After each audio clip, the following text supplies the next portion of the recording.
当野狗军团遇到狒狒部落，大战一触即发，究竟谁能赢得最后的胜利呢？草原上两个群落正在互相对峙，一方是饥肠辘辘的野狗军团，一方是时刻警惕的狒狒部落。野狗们已经饿了3天，他们迫切的需要杀死一只狒狒做美餐，而狒狒部落的雄性为了保护自己的幼崽，在大树下面严阵以待，大战一触即发。那么，究竟谁能赢得最后的胜利？是野狗饱餐一顿，还是狒狒摆脱纠缠呢？狒狒是草原食物链高层的动物，它们虽然是杂食动物，但却拥有巨大的犬齿和锋利的爪子，反击能力非常强，能给对方造成不小的伤害，并且它们是群居动物。一个狒狒部落里面至少有20多个成员，大一些的族群成员多达200-300个。当他们一起战斗的时候，连狮子这样的猛兽都讨不了什么好。再一个，狒狒身为灵长类动物的一员，它们的智商也比绝大多数动物高，它们的上肢非常灵活，而且懂得利用石头、木棍等工具进行反击，杀伤力非常大。野狗虽然同样是群居动物，群体内部也十分擅长合作，不过它们的族群数量相对少一些。一般的野狗群只有15到20个成员，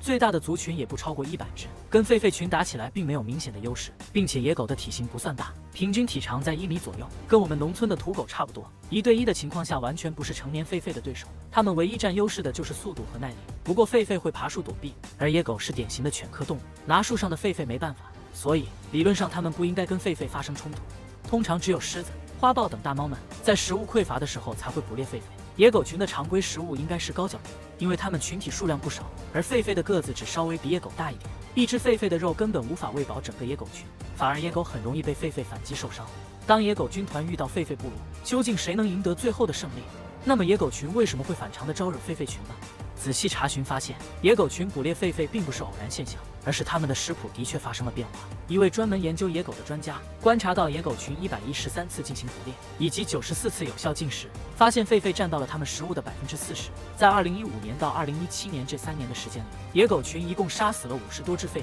经过后续的追踪研究，埃斯特的团队终于弄明白了野狗群疯狂狩猎狒狒的原因。第一是因为季节，野狗群狩猎狒狒的时候基本都是在旱季，雨季的时候它们的主食依然是高脚铃，因为它们喜欢通过耐力追逐消耗对方的体力，每次捕猎时自己的体力消耗同样很大，所以偏向于捕猎一些老弱病残个体。雨季高脚铃产崽时，会有无数新生的脆弱幼崽和产后虚弱的母羚羊容易被猎杀，而旱季活下来的高脚铃都是个顶个的健康强悍，它们的奔跑速度又比野狗强很多，反而是一年4季随时发情，雨季和旱季没有任何区别的狒狒，能作为不错的食物候补。第二是因为狒狒的速度远远比不上野狗，只要能在上树之前抓住它，那么捕猎消耗要比羚羊少多了，并且它们的防御能力不算弱，痛觉感知也不怎么灵敏，即使偶尔被狒狒反击受伤，也在它们的接受范围内。第三是因为世代的仇恨，狒狒性格贱兮兮的，经常对野狗的幼崽下手，它们灵活的双手很容易就能把幼崽抱起来偷跑，并且它们还会恶意当着野狗看护的面，在树上把野狗幼崽生吞活剥，非常残忍而诛心。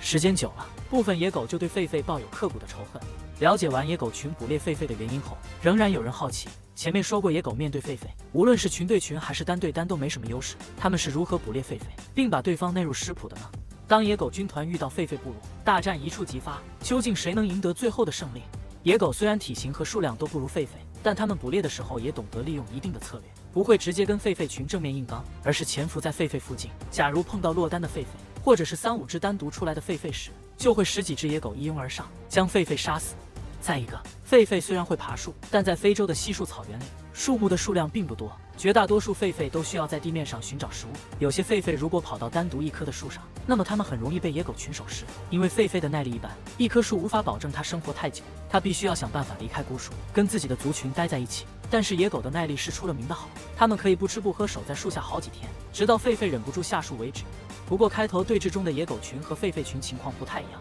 因为狒狒太过警觉，提前发现了潜伏中的野狗群，并且那里的树木并不算稀少，于是带幼崽的雌性狒狒立马抱着孩子窜到了树上，只剩下强壮的雄性在下面警觉。因为狒狒反杀能力强，所以野狗只敢在狒狒周围骚扰，不敢靠太近，直到一只被落在树下的幼崽发出叫声，野狗女王才立马上去咬住了它。虽然雄性狒狒努力引开野狗女王，幼崽还是被其他野狗给咬死了。最后狒狒群失去了一个幼崽，而野狗女王付出了受伤的代价，好在她保住了性命。综合看来，还是野狗更胜一筹，难怪她能把狒狒内入食谱。